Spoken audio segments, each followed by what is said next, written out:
Alright, let's talk about Ghost Stories. For those of you guys who don't know about the Ghost Stories anime, basically an anime that when it came into the US got really, really popular because its English dub made the show a completely different thing entirely and turned it into a horror comedy as opposed to what the original show was, which I think it was just a horror adventure kind of story. This has gone down in history as like a big moment in, I guess, English anime in the West, to the point where its history is like a really interesting story to many people that look into it. And one of the big stories about the history of Ghost Stories is that the reason why it was able to have an English dub so radical as it was because of the idea that it actually failed in Japan. It was not a very successful TV anime, is what we've been told. This article would have you believe that it actually didn't fail in Japan, and we've been lied to all these years about this backstory. And now I'm talking about this article here because I have a lot of problems with some of the points the article brings up. Not all, but most of them, I think. I don't really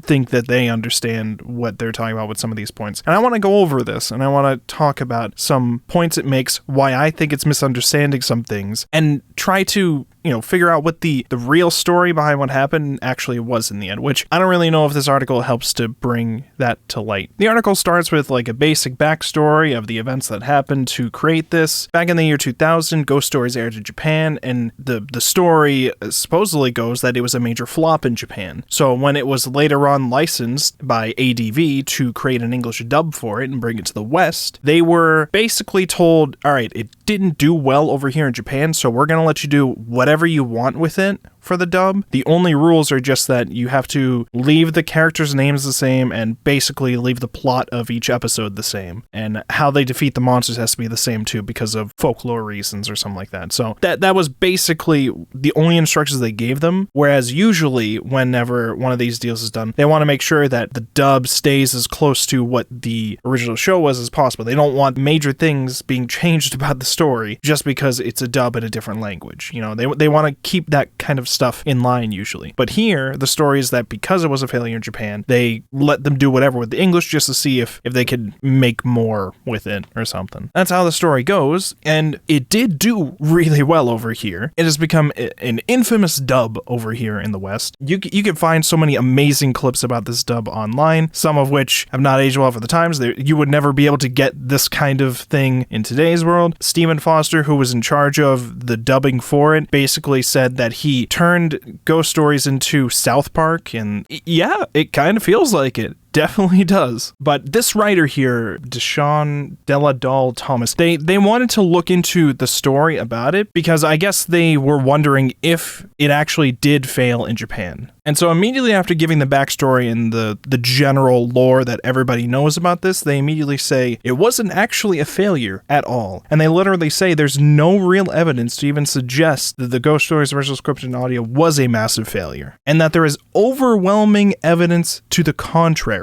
Keep this in mind because we're going to be going through this article and the points it's trying to make to back up these claims here, okay? They open up with, for starters, it was already a popular IP before the anime was made. This is true, but that doesn't mean jack shit when it comes to anime adaptations, okay? There are plenty of manga that sell really well, but the anime adaptations don't. These are things that happen. They happen constantly. We see it every season. A lot of animes only even get made because the manga is successful, but that doesn't necessarily mean that the anime itself will be successful. The other thing that I want us to keep in mind later on is what we actually constitute as a successful anime adaptation. The main thing a lot of people online will do today is look at how much the Blu-rays sell. So after the season airs and then the Blu-rays get pre-orders, you pretty much use those numbers to determine how successful it was in Japan. The more pre-orders, the more successful the show probably was. Obviously, you can look at TV ratings as well, but it seems the majority of people, when it comes to modern anime releases, more look at pre-orders and sales of the Blu-rays over in Japan as opposed to the actual TV ratings. But the main thing for these anime projects is you want to be able to make your money back and then get more than that. That's the name of the game. You want to, at the very least, break even. But so back in the day, early 2000, you probably more focus on its TV ratings itself, and then maybe afterwards the home video releases that would come like many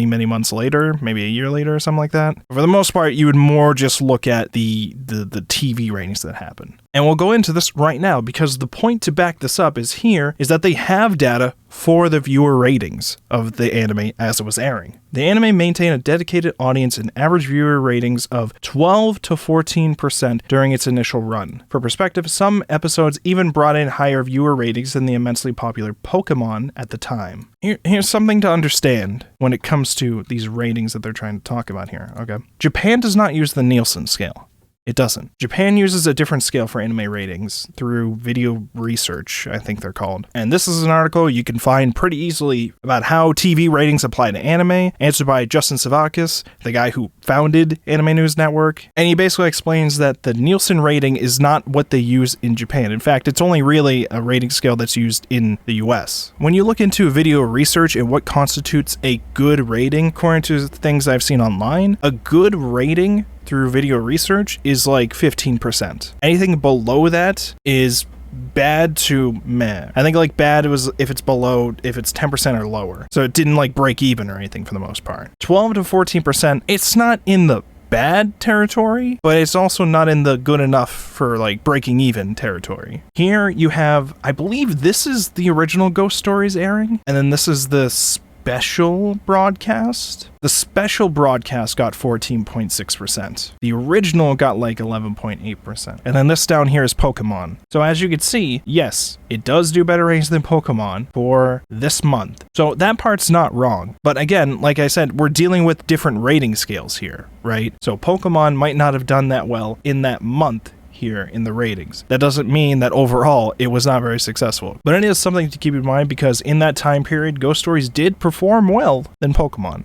But another thing you have to keep in mind with this is that at around this time, which would be 2000, December 2000, that'd be like the third year of Pokemon airing. I think it'd be like Johto League, whatever at the time. So I'm not sure if, maybe being 3 years afterwards would have lowered its rating over time with that kind of viewing, or just keep in mind, this is not like Ghost Stories premiering at the same time as Pokemon premiering and then doing better than it. These are very different things to look at, right? Like, it can be the case that both Ghost Stories and Pokemon at the time were not doing well with TV ratings. This can be, in fact, the case. But if you need more evidence that we've been tricked into believing a successful show was an epic fail, by the way, when you call something a flop in terms of an anime release or a movie release, it doesn't mean it was a disaster. It just usually means it didn't break even, because that's like the standard. It's just like breaking. If you don't break even, then you were just a flop because you lost money in the end. That's just how that works. But now their next big point is one that I have a big problem with, is that if you need more information, so we went from like actual numbers that we can look at for like TV ratings, which is like pretty good stats to look at for this, to overall favorable reviews in Japan. Now specifically, they're looking at Anikore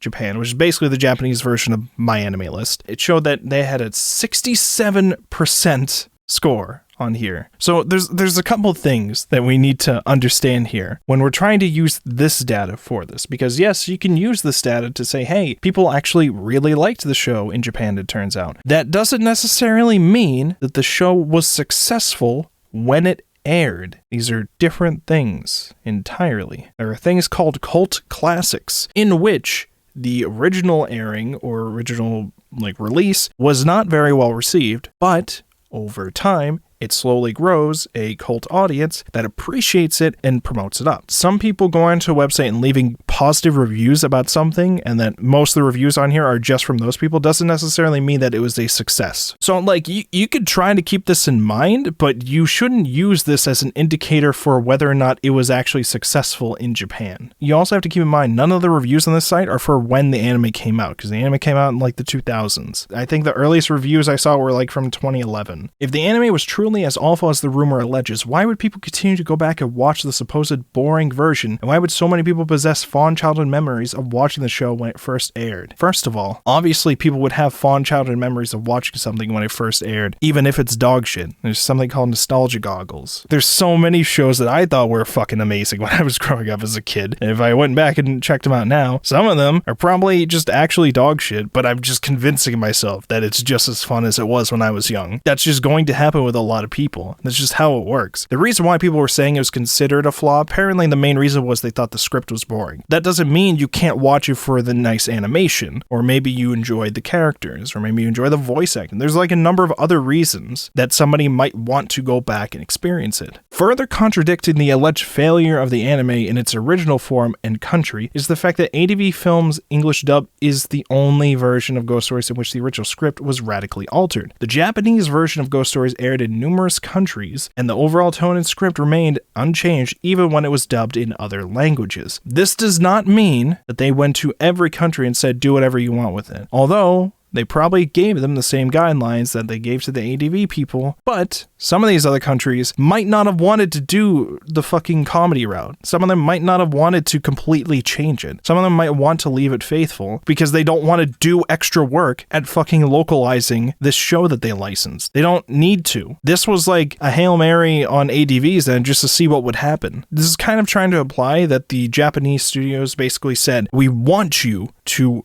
change this completely with the dub, but somehow they only did it with the English version. No, that's not what happened. They probably told the same rules to all the other countries that wanted to dub it, and it's just the other ones didn't want to do it. That's not hard to understand. It's a risk to do it like that. It's a big risk, and one of the things that they talk about later is how a lot of people don't like how Stephen Foster does these kind of dub changes like this, and this is why some of these other countries might not want to do that. The series also received another English dub that stayed faithful to the spirit and intent of the original script, and that dub was broadcast in various parts of the world as well. I love how this article does not mention, I looked into this other dub that they were talking about, it does exist. It's by Animax Asia, and it specifically was made in Hong Kong and only broadcast in Southeast Asian countries, and is mostly lost to time now. I think there's only like a couple episodes people were able to find and put online. It's like episodes 5 to 9 or something like that. But they didn't want to mention the part about it just being like Southeast Asian countries that got this dub. They just wanted to leave it at very parts of the world as well. Because it kind of implies with how they wrote it here that, hey, over here you could have watched it too, instead of the ADV dub, which was a big meme. That's not the case. We could not get access to it here. The original Japanese version has also been streaming on Crunchyroll since 2015, along with the dub.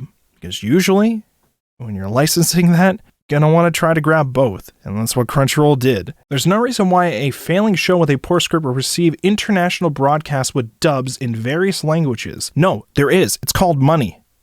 It's called money. I don't think you understand the original reason why they apparently told ADV to do whatever. It didn't do well over in Japan, was the whole original backstory that we were led to believe. The reason why the poor script and whatever be sold to other countries with dubs is because we want to make money. You know what makes these companies a fuck ton of money? Selling the rights to dub it. They weren't like banking on whatever random dubs they come out to make them their money back. They were just banking on making a fuck ton by selling them the rights to dub it. That was the point. Nor is there a reason why any studio would waste time creating a more faithful English dub if there wasn't positive reception of the show with its original tone and script. Stephen Foster and ADV chose to take a lot of liberties with the English dub because they just wanted to see what would happen with it, because they were given less restrictions to it, and they were just told to just do whatever. If another country's given it and they don't want to take that risk and they just want to see if making their own English dub of it sells over there, if it's faithful to the story, see how it does over there instead. These are things that can happen. There are plenty of stories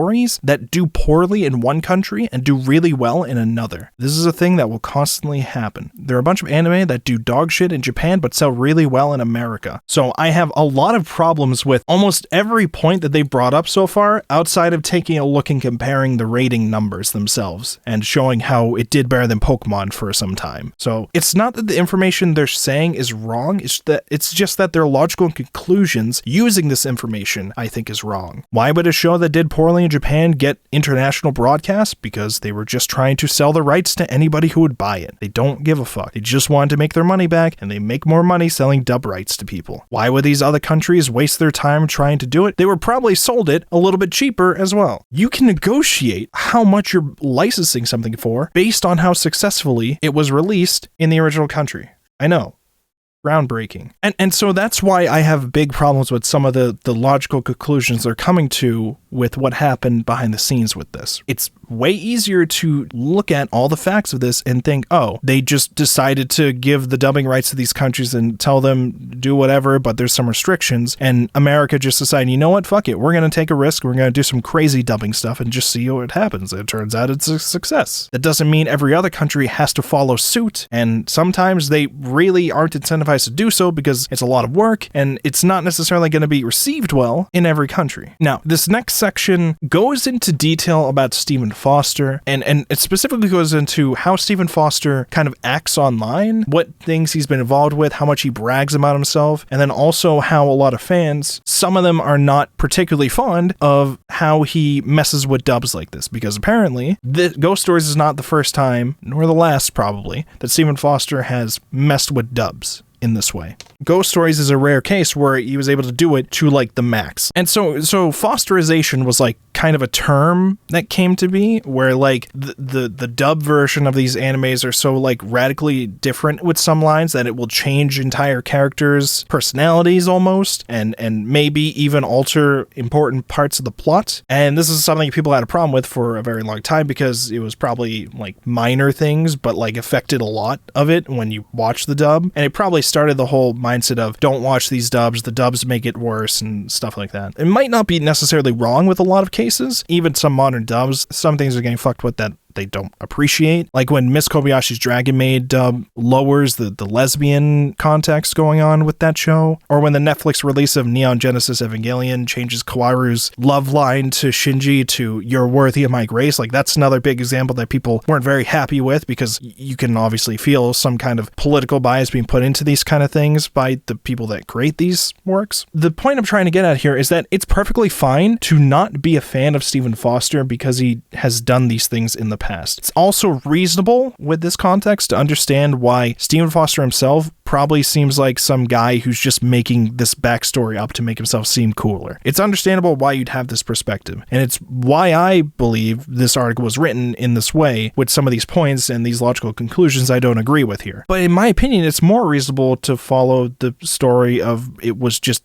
didn't do as well in Japan. Because you have to also keep in mind, the only real numbers they have are these ratings here, which again, I feel like they have this misunderstanding of comparing the rating numbers in Japan with how ratings work over here in the US, and then also trying to use Pokemon as like a way to gauge how successful it actually was in comparison, even though, you know, you have to understand the context that this is a Pokemon that was airing like 3 years ago, specifically December. I don't know specifically what was going on in those episodes. Maybe it was of lesser quality. I have no idea. I don't know. Because like Pokemon could have just also been doing poorly at the time as well. It's not necessarily a case that Ghost Stories did way better than Pokemon, so that means that Ghost Stories is way better than Pokemon in terms of how it was airing in TV. No, it could just be the case that both were doing pretty poorly. The misinformation comes primarily from a single source, Stephen Foster, who served as the ADR director for Ghost Stories. The framing here is just that the only credible source we have for the fact that Ghost Stories didn't do well in Japan is just because Stephen Foster said so. And I just want to know, like, is there a reason why nobody would have called him out for this by now if it wasn't the case? And another thing is, how do you even know if he necessarily just made it up or if this is actually just something he was told? You're immediately jumping to the conclusion that Stephen Foster himself is the one making the lie, as opposed to maybe he's not really trying to, like, weirdly boost himself up when he doesn't really need to, because you don't really need to make up that lie to be like, yeah, I did this thing. You don't need to do that. You don't need to say it was a failure in Japan,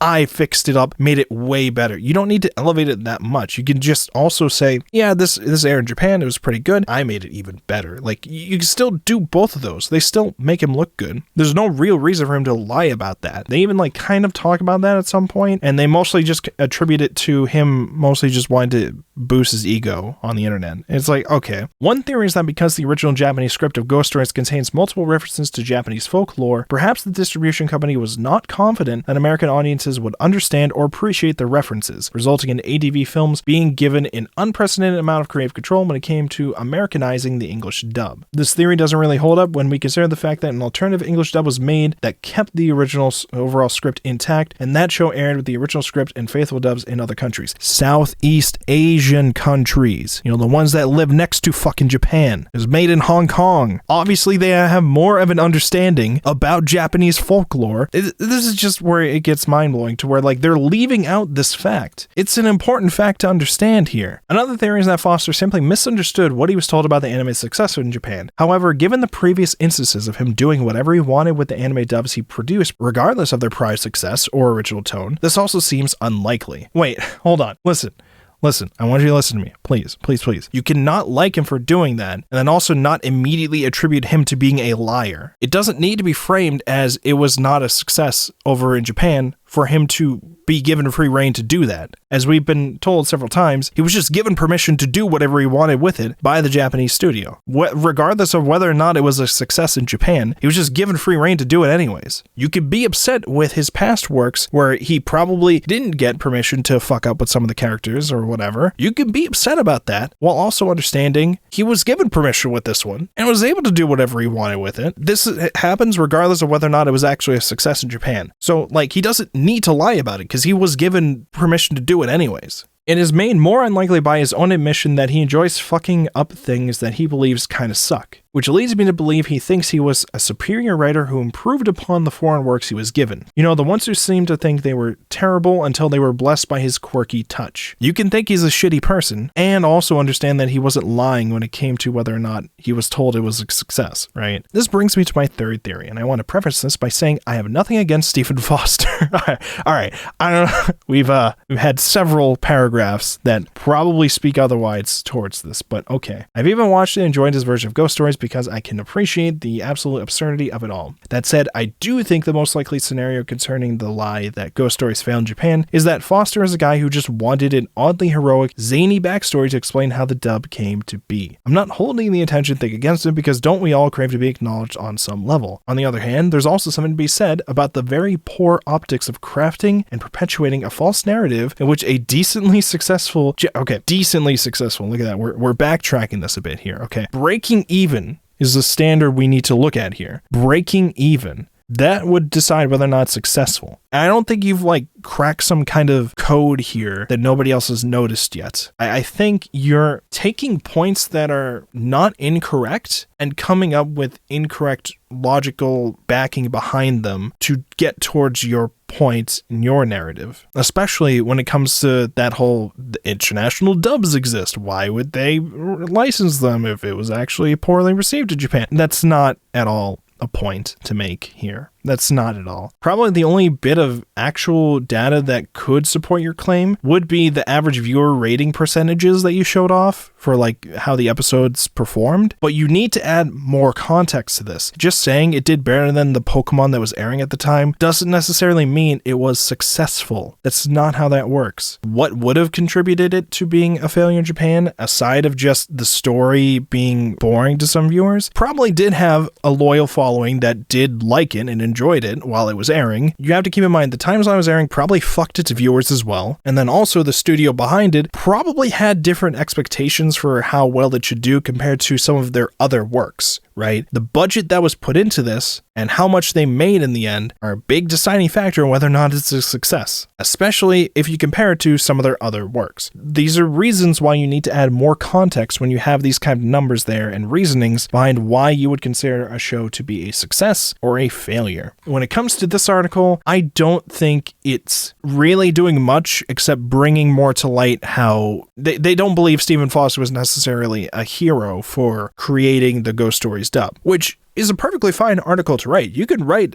an article just removing all this whether or not Ghost Stories was a success or not and just focus on Stephen Foster and how even though Ghost Stories was successful as an English dub for being an infamous meme, you can just look at how some of his other works were just blatantly doing crazy shit without permission and just fucking things up and people didn't like it and just focusing on Fosterization itself as a term and that history as opposed to framing your article as just him lying. I don't believe you really have much to back up that claim. You have pieces of something that could follow, but it falls apart when you think more about some of these points that you make. And so that's my opinion on this article. That's what I wanted to talk about, just because I read it and I had thoughts, and you know what happens when I get thoughts of people being wrong about certain things. I have to express them. That's just how I am. So I made this, I talked about it. I don't know I'll ever even make this video see the light of day. I think it's a very important topic to discuss because of numerous factors that I mentioned in this video. Maybe you'll enjoy it, maybe you won't. I don't fucking know. But I wanted to talk about it. I just wanted to bring it up, and I hope you enjoyed. And if you have topics similar to this that you would like me to jump down the rabbit hole on, just let me know, and I'll do it when I can. So, thank you all for watching. I appreciate you all. Goodbye.